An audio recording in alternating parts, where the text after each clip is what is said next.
Hi everyone, and welcome back. Today I'll be reading chapter 45 to 49 in wholes. Chapter 45 starts on page 204. The beam of the flashlight was directed away from Stanley's eyes and on to Zero, who was sitting on his knees. The suitcase was on his lap. Mr. Pandensky was holding the flashlight.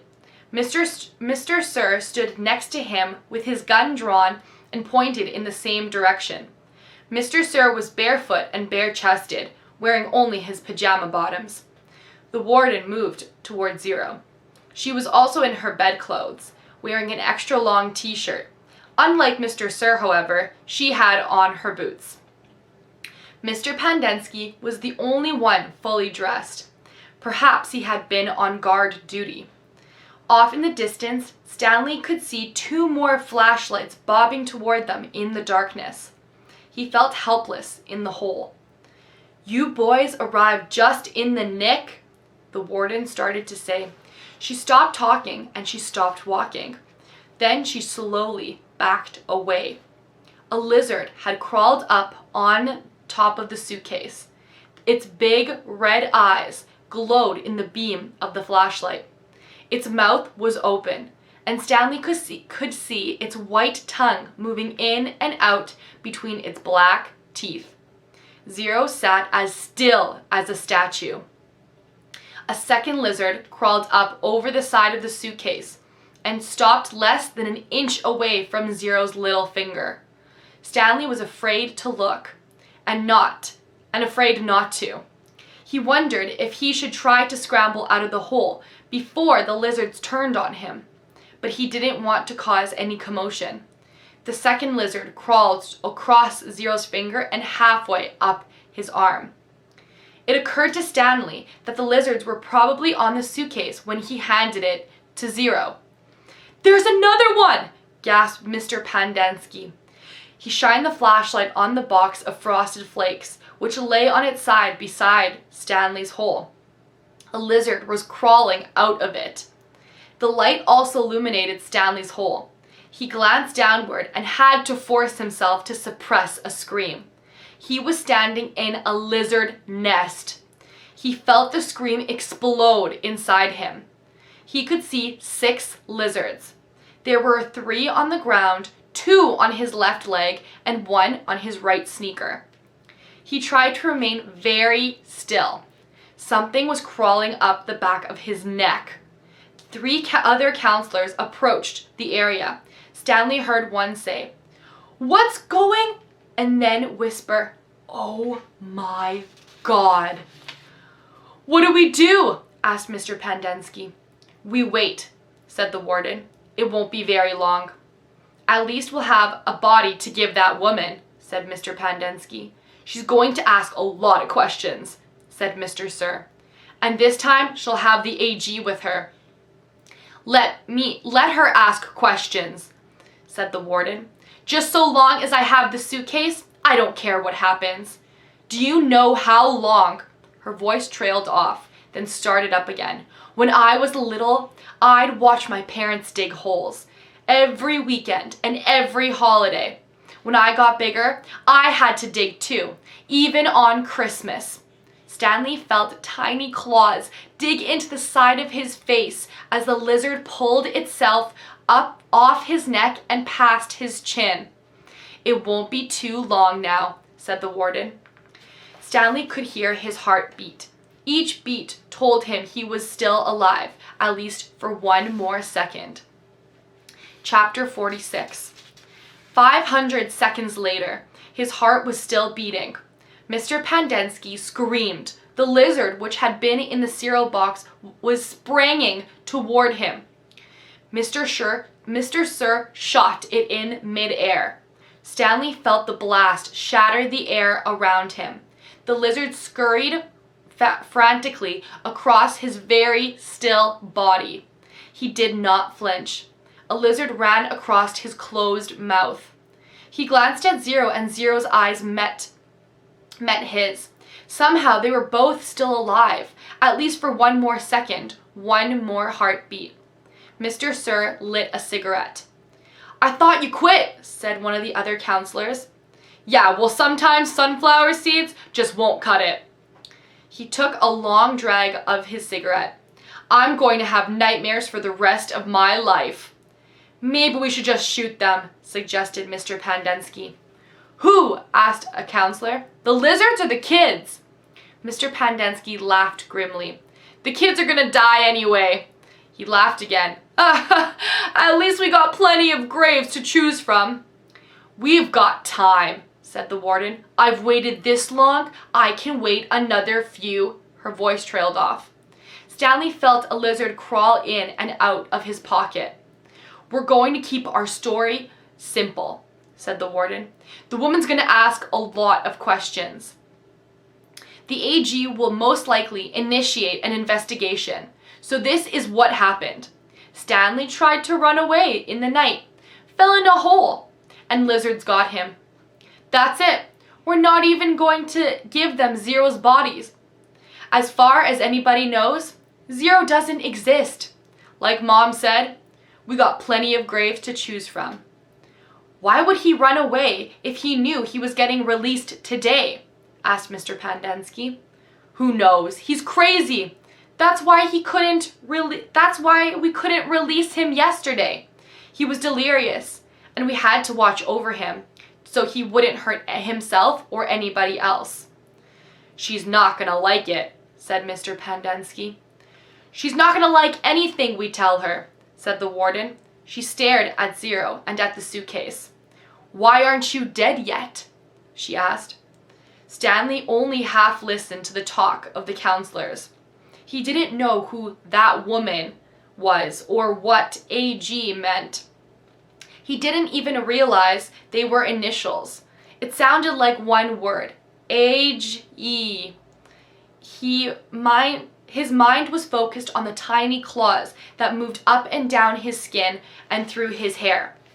He tried to think about other things. He didn't want to die with the images of the warden, Mr. Sir, and the lizards etched into his brain. Instead, he tried to see his mother's face. His brain took him back to a time when he was very little, all bundled up in a snowsuit. He and his mother were walking hand in hand, mitten in mitten, when they both slipped on some ice and fell and rolled down a snow-covered hillside. They ended up at the bottom of the hill. He remembered he almost cried, but instead he laughed. His mother laughed too. He could feel the same lightheaded feeling he felt then, dizzy from rolling down the hill. He felt the sharp coldness of the snow against his ear. He could see flecks of snow on his mother's bright and cheery face. This was where he wanted to be when he died. Hey, caveman, guess what? Said Mr. Sir. You're innocent after all. I thought I'd let you know. Your lawyer came to get you yesterday. Too bad you weren't here. The words meant nothing to Stanley, who was still in the snow. He and his mother climbed up the hill and rolled down again, this time on purpose. Later, they had hot chocolate with lots of melted marshmallows. It's getting close to 4:30, said Mr. Pandensky. They'll be waking up. The warden told the counselors to return to the tents. She told them to give the campers breakfast and make sure they didn't talk to anyone. As long as they did as they were told, they wouldn't have to dig any more holes. If they talked, they would be severely punished. How should we say they will be punished? One of the counselors asked. Let them use their imaginations, said the warden. Stanley watched the counselors return to the tents, leaving only the warden and Mr. Sir behind. He knew the warden didn't care whether the campers dug any more holes or not. She'd found what she was looking for. He glanced at Zero. A lizard was perched on his shoulder. Zero remained perfectly still, except for his right hand, which he slowly formed into a fist, then raised his thumb, giving Stanley's the thumbs up sign. Stanley thought back to what Mr. Sir said to him earlier, and the bits of conversation he'd overheard. He tried to make sense out of it. Mr. Sir had said something about a lawyer, but Stanley knew his parents couldn't afford a lawyer. His legs were sore from remaining rigid for so long. Standing still was more strenuous than walking. He slowly allowed himself to lean against the side of the hole. The lizards didn't seem to mind. Chapter 47. The sun was up and Stanley's heart was still beating. There were 8 lizards in the hole with him. Each one had exactly 11 yellow spots. The warden had dark circles under her eyes from lack of sleep, and lines across her forehead and face, which seemed exaggerated in the stark morning light. Her skin looked blotchy. "Satan!" said Zero. Stanley looked at him, unsure if Zero had even spoken or if he just imagined it. "Why don't you go see if you can take the suitcase from Zero?" the warden suggested. "Yeah, right," said Mr. Sir. "The lizards obviously aren't hungry," said the warden. "Then you go get the suitcase," said Mr. Sir. They waited. Satan-ly, said Zero. Sometime later, Stanley saw a tarantula crawl across the dirt, not too far from his hole. He had never seen a tarantula before, but there was no doubt what it was. He was momentarily fascinated by it, as its hairy body moved slowly and steadily along. "Look, a tarantula," said Mr. Sir, also fascinated. "I've never seen one," said the warden, "except in—" Stanley suddenly felt a sharp sting on the side of his neck. The lizard hadn't bitten him, however. It was merely pushing off. It leapt off Stanley's neck and pounced on the tarantula. The last Stanley saw of it was one hairy leg sticking out of the lizard's mouth. "Not hungry, huh?" said Mr. Sir. Stanley tried to return to the snow, but it was harder to get there when the sun was up. As the sun rose, the lizards moved lower in the hole, keeping mainly in the shade. They were no longer on his head and shoulders, but had moved down to his stomachs, legs, and feet. He couldn't see any lizards on Zero, but believed there were 2, between Zero's knees, shaded from the sun by the suitcase. "How are you doing?" Stanley asked quietly. He didn't whisper, but his voice was dry and raspy. "My legs are numb," Zero said. "I'm going to try to climb out of the hole," Stanley said. As he tried to pull himself up, using just his arms, he felt a claw dig into his ankle. He suddenly eased himself back down. "Is your last name your first name backward?" Zero asked. Stanley stared at him in amazement. Had he been working on that all night? He heard the sound of approaching cars. Mr. Sir and the warden heard it as well. "You think it's them?" asked the warden. "It ain't Girl Scouts selling cookies," said Mr. Sir. He heard the cars come to a stop and the doors open and shut. A little while later, he saw Mr. Pandensky and 2 strangers coming across the lake. One was a tall man in a business suit and cowboy hat. The other was a short woman holding a briefcase. The woman had to take 3 steps for every 2 taken by the man. Stanley Yelnats," she called, moving out ahead of the others. "I suggest you don't come any closer," said Mr. Sir. "You can't stop me," she snapped. Then she took a second glance at him, wearing pajama pants and nothing else. "We'll get you out of there, Stanley," she said. "Don't you worry." She appeared to be a Hispanic, with straight black hair and dark eyes. She spoke with a little bit of a Mexican accent, trilling her R's. "What in tarnation!" the tall man exclaimed as he came up behind her. She turned on him.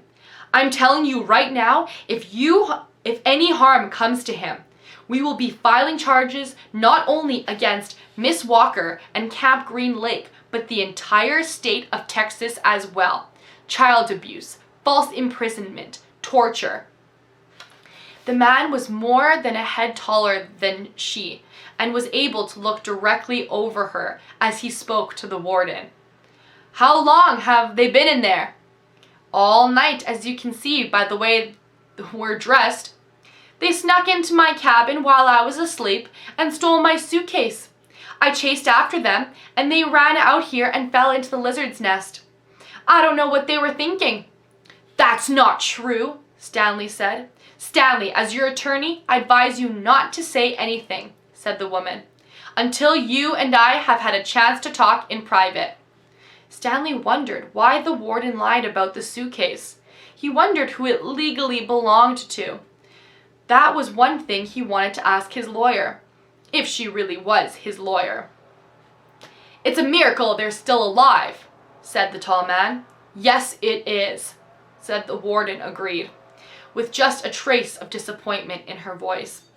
"And they better come out of this alive," Stanley's lawyer warned. "This wouldn't have happened if you'd released him to me yesterday."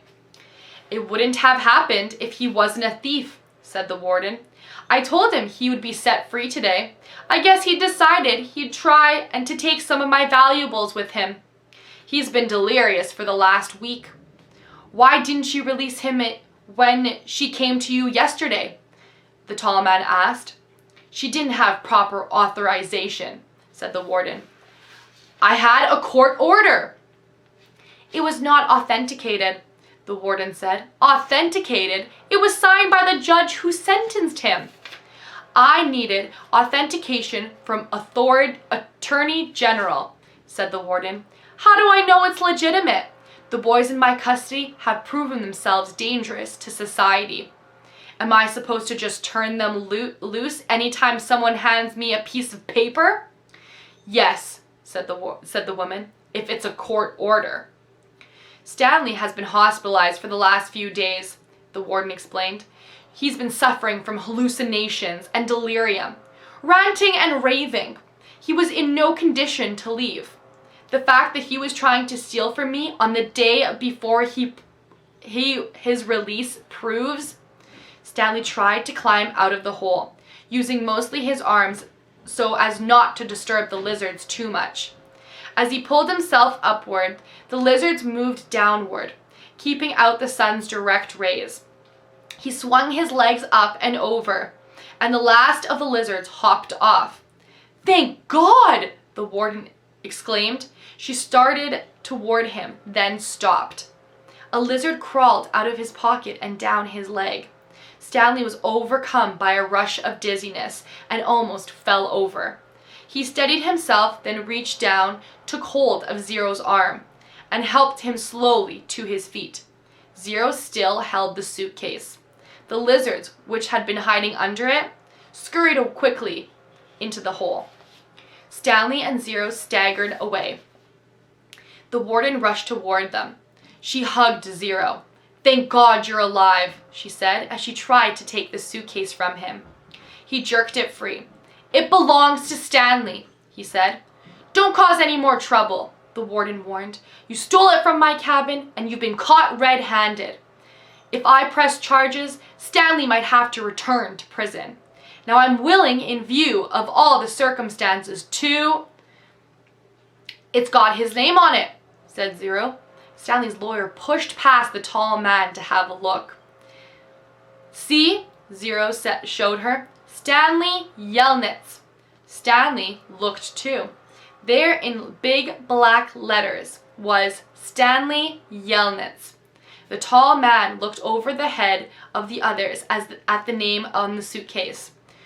"You say he stole it from your cabin?" The warden stared at it in disbelief. "That's impossible. It's impossible." She couldn't even say it. Chapter 48. They slowly walked back to camp. The tall man was the Texas Attorney General, the chief law enforcement officer for the state. Stanley's lawyer was named Miss Morango. Stanley held the suitcase.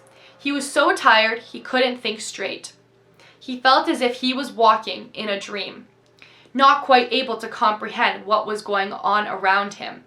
They stopped in front of the camp office. Mr. Sir went inside to get Stanley's belongings. The Attorney General told Mr. Pandensky to get the boy something to drink and eat. The warden seemed as dazed as Stanley. You can't even read, she said to Zero. Zero said nothing. Miss Marengo put a hand on Stanley's shoulder and told him to hang in there. He would be seeing his parents soon. She was shorter than Stanley, but somehow gave the appearance of being taller. Mr. Pandensky returned with 2 cartons of orange juice and 2 bagels. Stanley drank the juice but didn't feel like eating anything. "Wait!" the warden exclaimed. "I didn't say they stole the suitcase. It's his suitcase, obviously, but he put my things from the cabin inside it." "That isn't what you said earlier," said Miss Marengo. "What's in the suitcase?" the warden asked Stanley. "Tell us what's in it, then we'll open it and see." Stanley didn't know what to say. "Stanley, as your lawyer, I advise you not to open your suitcase," said Miss Marengo. "He has to open it," said the warden. "I have the right to check the personal property of—" "He has to open it," said the warden. "I have the right to check the personal property of any of the detainees. How do I know they aren't drugs or weapons in there? He stole a car too. I've got witnesses." She was nearly hysterical. "He is no longer under your jurisdiction," said Stanley's lawyer. "He has not been officially released," said the warden. "Open the suitcase, Stanley." "Do not open it," said Stanley's lawyer. Stanley did nothing. Mr. Sir returned from the office with Stanley's backpack and clothes. The Attorney General handed Miss Marengo a sheet of paper. "You're free to go," he said to Stanley. "I know you're anxious to get out of here, so you can just keep the orange suit as a souvenir. Or burn it, whatever you want. Good luck, Stanley." He reached out his hand to shake, but Miss Marengo hurried Stanley away. "Come on, Stanley," she said. "We have a lot to talk about." Stanley stopped and returned to look at Zero. He couldn't just leave him there. Zero gave him a thumbs up. "I can't leave Hector," Stanley said. "I suggest we go," said his lawyer with a sense of urgency in her voice. "It'll be okay," said Zero. His eyes shifted towards Mr. Pandensky on one side of him, then to the warden and Mr. Sir on the other side. "There's nothing I can do for your friend," said Mrs. Marengo. You are released pursuant to an order from the judge." "They'll kill him," said Stanley. "Your friend is not in danger," said the Attorney General. "There's going to be an investigation into everything that's happened here. For the present, I'm taking charge of the camp." "Come on, Stanley," said the lawyer. "Your parents are waiting." Stanley stayed where he was. His lawyer sighed. "May I have a look at Hector's file?" she asked. "Certainly," said the Attorney General. "Miss Walker, go get Hector's file." She looked at him blankly. "Well..." The warden turned to Mr. Pandensky. "Bring me Hector Zeroni's file." He stared at her. "Get it," she ordered. Mr. Pandensky went into the office. He returned a few minutes later and announced the file was apparently misplaced. The Attorney General was outraged. "What kind of camp are you running here, Miss Walker?" The warden said nothing. She stared at the suitcase. The Attorney General assured Stanley's lawyer that he would get the records. "Excuse me while I call my office." He turned back to the warden.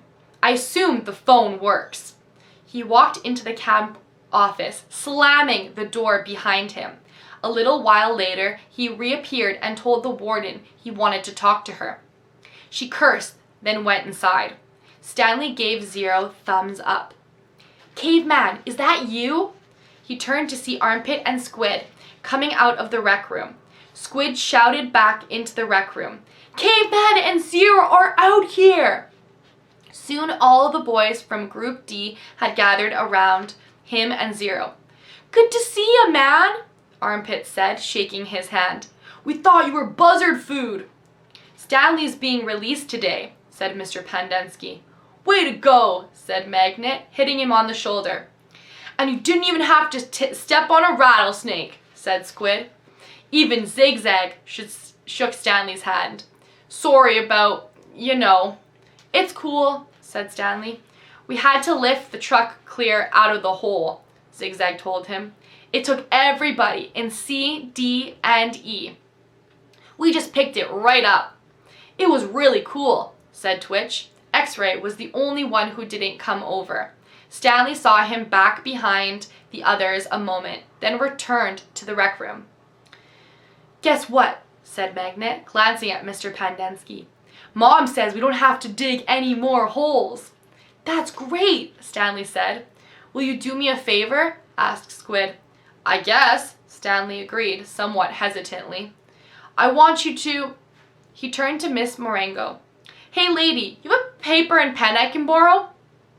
She gave it to him, and Squid wrote down a phone number, which he gave to Stanley. Call my mom for me, okay? Tell her I said I was sorry. Tell her Alan said he was sorry. Stanley promised he would. Now, you be careful out in the real world, said Armpit. Not everybody's as nice as us. Stanley smiled. The boys departed when the warden came out of the office. The Attorney General was right behind her. My office is having some difficulty locating Hector Zeroni's records, the Attorney General said. So you have no claim of authority over him? Asked Miss Marengo. I didn't say that. He's in the computer. We just can't access his records. It's like they've fallen through a hole in cyberspace. A hole in cyberspace, Miss Marengo repeated. How interesting. When is his release date? I don't know. How long has he been here? Like I said, we can't. So what are you planning to do with him? Keep him in confined indefinitely without jurisdiction while you go crawling through black holes in cyberspace? The Attorney General stared at her. He was obviously incarcerated for a reason. Oh, and what reason was that? The Attorney General said nothing. Stanley's lawyer took hold of Zero's hand. Come on, Hector, you're coming with us. Chapter 49. There never used to be yellow-spotted lizards in the town of Green Lake. They didn't come to the area until after the lake had dried up. But the townsfolk had heard about the red-eyed monsters living in the desert hills. One afternoon, Sam, the Onion Man, and his donkey, Mary Lou, were returning to his boat, which was anchored just a little offshore. It was late in November, and the peach trees had lost most of their leaves. Sam! Someone called. He turned around to see 3 men running after him, waving their hats. He waited. Afternoon, Walter, Bo, Jess. He greeted them as they walked up, catching their breath. Glad we caught you, said Bo. We're going rattlesnake hunting in the morning. We want to get some of your lizard juice, said Walter. I ain't scared of no rattlesnake, said Jess. But I don't want to come across one of those red-eyed monsters. I seen one once. That was enough. I knew about the red eyes, of course. I hadn't heard of the big black teeth. It's the white tongues that get me, said Bo. Sam gave each man 2 bottles of pure onion juice. He told them to drink 1 bottle before going to bed that night, then a half bottle in the morning, and then a half bottle around lunchtime. You sure this stuff works? Asked Walter. I'll tell you what, said Sam. If it doesn't, you can come back next week and I'll give you your money back. Walter looked around unsure, as Bo and Jess laughed. Then Sam laughed too. Even Mary Lou let out a rare hee-haw.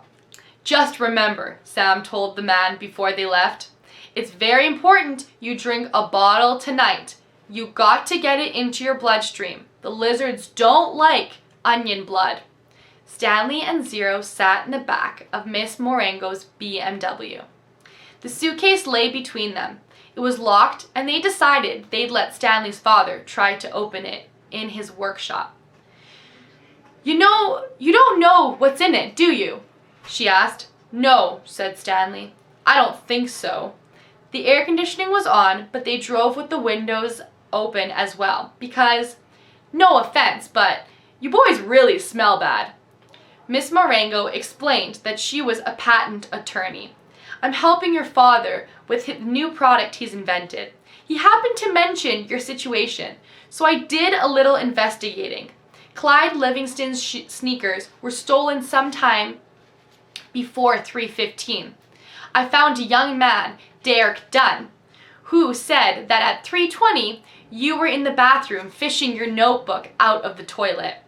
2 girls remembered seeing you come out of the boys' restroom carrying a wet notebook. Stanley felt his ears redden. Even after everything he'd been through, the memory still caused him to feel shame. So you couldn't have stolen them, said Miss Marengo. He didn't. I did, said Zero. You did what? Asked Miss Marengo. I stole the sneakers. The lawyer actually turned around while driving and looked at him. I didn't hear that, she said, and I advise you to make sure I don't hear it again. What did my father invent? Stanley asked. Did he find a way to recycle sneakers? No, he's still working on that, explained Miss Marengo. But he invented a product that eliminates foot odor. Here, I've got a sample in my briefcase. I wish I had more. You two could bathe in it. She opened her briefcase with one hand and passed a small bottle back to Stanley. It had a fresh and somewhat spicy smell. He handed it to Zero. What's it called? Stanley asked. We haven't come up with a name yet, said Miss Marengo. It smells familiar, said Zero. Peaches, right? Asked Miss Marengo. That's what everyone says. A short while later, both boys fell asleep. Behind them, the sky had turned dark, and for the first time in over 100 years, a drop of rain fell into the empty lake. And that's the end of chapter 49. All right, don't forget to check in Google Classroom for your assignment, and you'll have to come back to listen to the last chapter, chapter 50. All right, till next time, everyone. Bye.